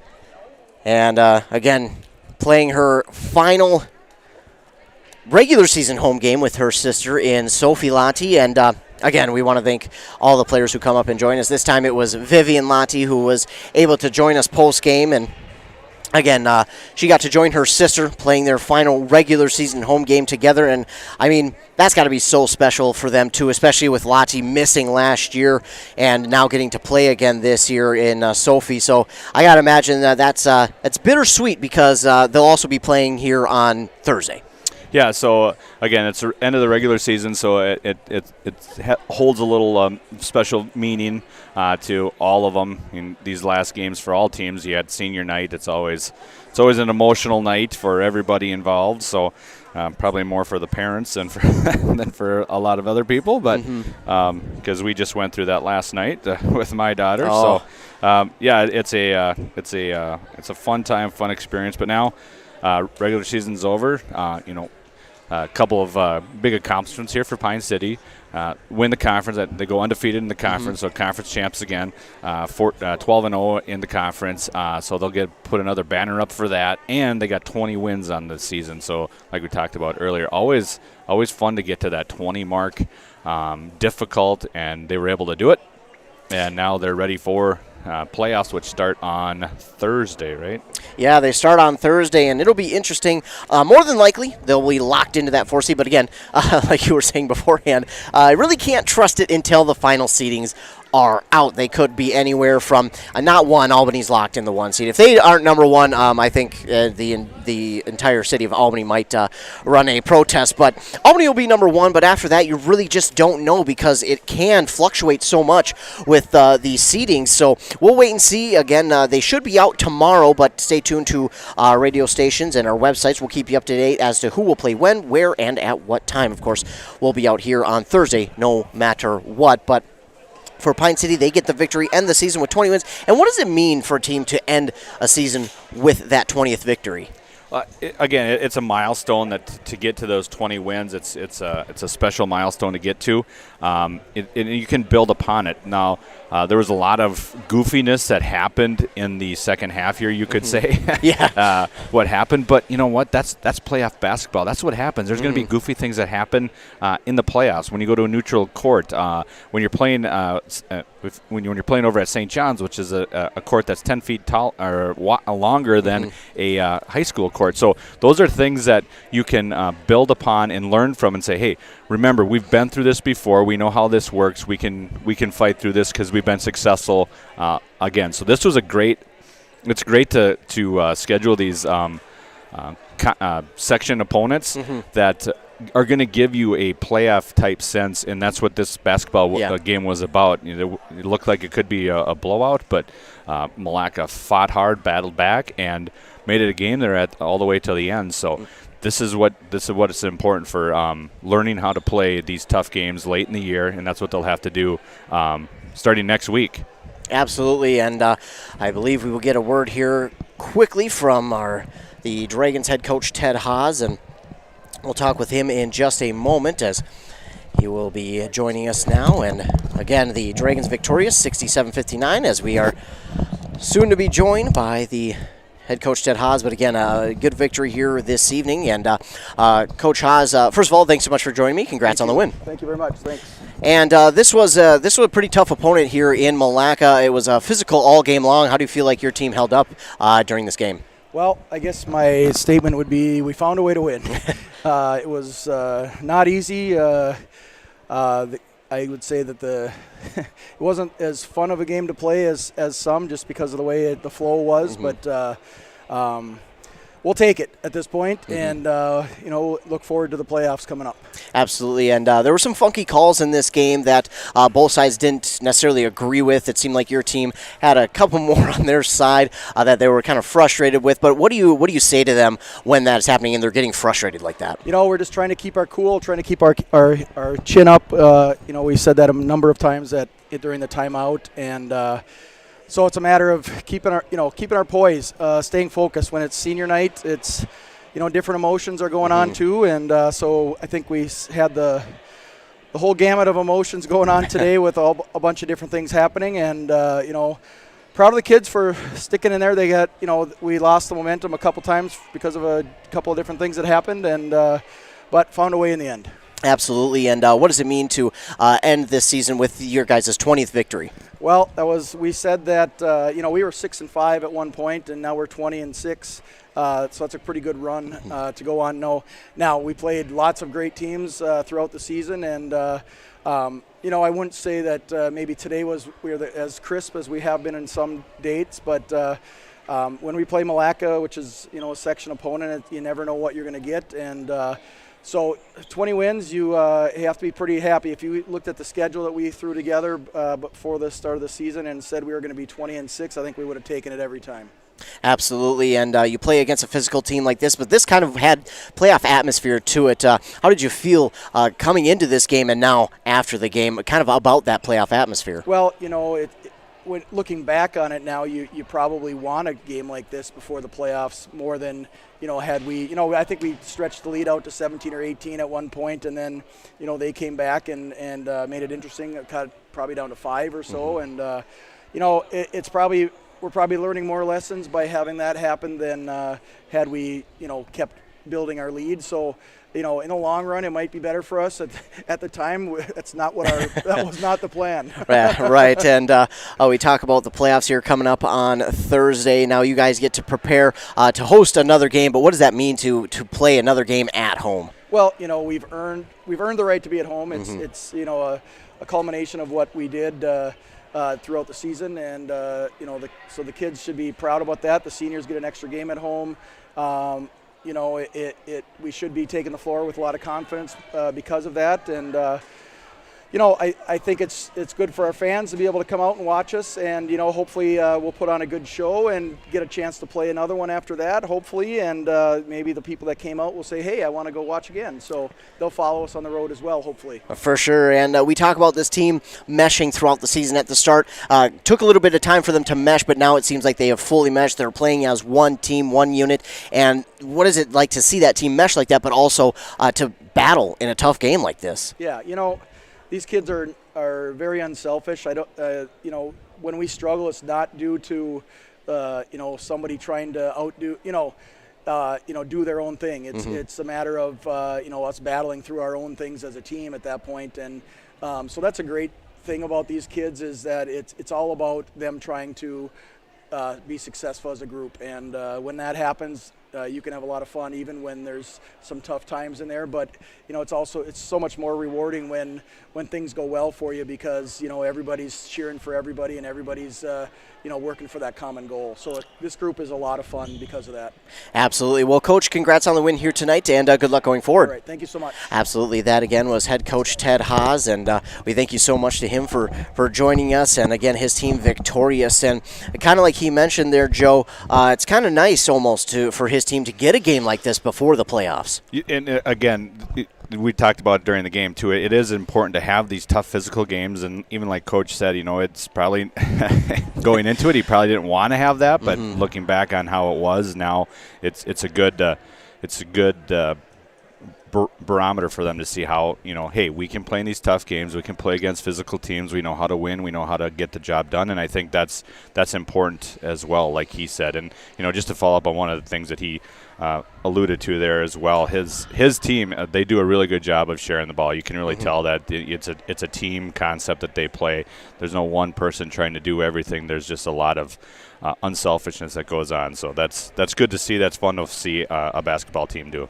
Absolutely, and it comes with this team being experienced, having been together for a while now. And we talk about the schedule, and my goodness, you play teams like Sauk Center, Pequot Lakes, Albany. You even got Esco, Hermantown on there, and then even teams like Minnehaha Academy who came here, Chisago Lakes, Cloquet. I mean, that's a load for a team to play in a season. And I think looking at the beginning of the season, it was going to be tough. But a 20th win on the year now for Pine City as they defeat Milaca, and it's a win before going into playoffs. And does a win like this do a lot for a team going into the playoffs, like providing momentum, or giving themselves something to look at, to work on here now going into the playoffs? Oh, absolutely. This was a great game to see how to compete, what's it going to take to compete when it gets to the playoffs. So this was a great game to take into the playoffs. It's always good to have those games like this, where you have to face some adversity, where you have some highs, you have some lows, and being able to fight through it and finish off the game. And that's what they were able to do tonight. So, yeah, they'll be able to take this in. And, of course, they seed 1 through 15 in this section. So as a 4 seed, I would assume they're going to get the 4 seed. They'll be playing the 13 seed. So this game will do better more for them than probably the 13 game will going into next Saturday when they go over to St. John's to play if they're the 4 seed, the 5 seed in that round. Yep. Yeah, absolutely. And Coach Haas kind of alluded to that. He said, they were up nearly almost 20 points, and I've kind of felt like calling games this year, that 20-point mark is kind of when that game starts to kind of pull away for the team who is in the lead. But Milaca fought hard. Give them a ton of credit. They fought hard. They continue to fight. And, give credit to their entire team over there. Gothman, she finished the game with 26 points for the Milaca Wolves, and then 9 for Abby Anderson and Lydia Cramlett. Then we had about 8 for Willow Hunt, 5 for Ashley Drugsma, and then 2 for Bella Sahlstrom. But again, they did a really good job here turnover-wise, just creating, kind of being a thorn in the side of Pine City on the defensive side of the court, because anytime that Pine City drove inside or underneath the basket, there was nothing easy. Even for Lind or Jusak or Lottie, anytime they drove inside, it seemed like there were hands in the way, and even if they didn't make the shot, they weren't even getting the rebound. It was all Milaca. Yeah, it was one shot and done for a lot of the game there, and that was because of what they were doing defensively. Milaca had 2 girls that could really size up with the 3 starters for Pine City. Jusak and Lind and Lottie. They're big, tall, athletic girls, and to try and combat that, you're going to have to clog things up in the middle, and that's what Milaca was able to do. They were able to press her on those shots. Lottie, when she drove in, even though she finished with 16, she every shot that she had inside was challenged. It was there was something that she had to do to change her shot to see if it could go in, because there were hands in the way, there were bodies in the way, and that's what they were able to do in the middle. They're just kind of muck things up there in the middle and make it difficult. And then, for Pine City, they will open up a little bit by Thiemann hitting some big shots from outside. That really helped open up some of the middle then for that as well. So they did a really nice job of adjusting to what Milaca was doing. Absolutely, and Milaca, now we got to talk about them a little bit, because they're in the same section. They're in our local listening area, and they will be playing as more than likely the 6th seed now with this loss here this evening. They will more than likely, but again, we'll wait until the QRF standings come out for sure, but there's a good chance that Milaca will be the number 6 seed here in the playoffs, and they would host, I believe it would be the number 11th seed with the Milaca Wolves. So that'll be interesting to see who they get in the playoffs. Pine City could face a familiar foe in Rush City, a conference opponent no less. Milaca, as we're looking at it, they could face off against Eden Valley Watkins potentially, maybe St. Cloud Cathedral, maybe Spectrum, maybe even Royalton. Who knows? We'll wait and see when the seedings come out. But as of right now, it looks between anywhere from Eden Valley Watkins, St. Cloud Cathedral, and Osakis that they could face off against, and they will finish the season at 14-12, 6-8 in the section. But this is a team who I think in the playoffs that you got to watch out for, because as they did lose here this evening, but they're such a scrappy team and they're so tough that I got to imagine any team that plays them is going to have their money cut out for them. Yes, and not only scrappy, but fundamentally sound. When you watch them play, everybody, their team knows exactly what to do, how to do it, and they're just how they do things. There's a system to it. There's a way to do it that everybody does, and so that makes it difficult when you've got a fundamentally sound team that is scrappy, and that's what Milaca is going to do. And at 14-12, the Granite Ridge, like I've talked about ad nauseum here in this broadcast, it's a tough conference. Yeah. It's a tough conference, both boys and girls. And when you have that type of seasoning, it's tough for teams, especially when you start looking at who they might play, if it's a Sauk Center in the second round or something like that. And I think they played a really close game with them earlier in the year. So they are battle tested, just like Pine City was today. They got tested today as well, Milaca. So now they could take this and use this as they go forward starting on Thursday next week. Absolutely. Both teams will get a home game, more than likely, next week on Thursday, as, again, we'll for sure wait for the standings. But Milaca, I wouldn't assume they fall further than 8 in the standings, if they fall at all. But we'll wait and see again. Tomorrow, the seedings should come out, but stay tuned to our websites at kbek.com and wcmpradio.com, as well as our Facebook pages. We put a lot of articles out on our Facebook pages that lead you to our website, so stay tuned to those, as that will give you all the information you need on the playoffs as they come up. But taking a quick look here at the stat leaders for the Dragons, we mentioned Lottie had 16, but leading the way was Jusak with 21, 20 for Chloe Lind, and then 8 for Summer Thiemann. 16 rebounds on the evening for Carly Jusak, 9 for Lind. They had 18 total steals, 6 there for Lottie, 5 for Thiemann, actually, and then they had 7 blocks. They had 4 in the second half, 3 in the first half, and Jusak, she's been averaging about 2 a game the last 3-4 games I've called for them, so she is becoming a very, very tough presence inside, but leading the way block-wise was Lottie with 3, and they finished with 13 team fouls. And again, it was kind of funky the way that the fouls were being called here in the second half. Both teams kind of, I don't want to say struggled to adjust to it, but they just couldn't figure out how to adjust to it, and wound up being a little bit different than the first half for sure, but sooner than later they got things figured out, and unfortunately for Milaca, Pine City does come out on top 67-59. And of course, Joe, thanks so much for joining us here. Any final thoughts here on this game or anything coming forward? Well, like we talked about on this one here, this was a great playoff type game to get prepared for, and they did a great, both teams took some positives out of this, some things to work on that they can start working towards now for Thursday. A few days to get ready, 3 days to get ready for a playoff game, and then it's a quick one. You got you go Thursday, and then you're playing right again Saturday, So only 1 day to prepare. So while you're doing this stuff, you got to start thinking about, okay, our next opponent, and we kind of have to start peeking about, okay, if we do win this game. Mm-hmm. What do we need to prepare for? Because it's going to be a quick turnaround. So it's an exciting time of year. Playoffs are upon us, and it's one of those deals where hearts start to break because this is where seasons start ending for a lot of seniors who during this time will be playing their last games. There's only a handful of teams in each. 3 teams in each class that get to end the season with a smile on their face. So, yep. And that's going to be also a bittersweet part of this time period as well. But I'm looking forward to it. It'll be a fun time to watch a lot of great basketball, both boys and girls, as we get into the final stages of the winter season.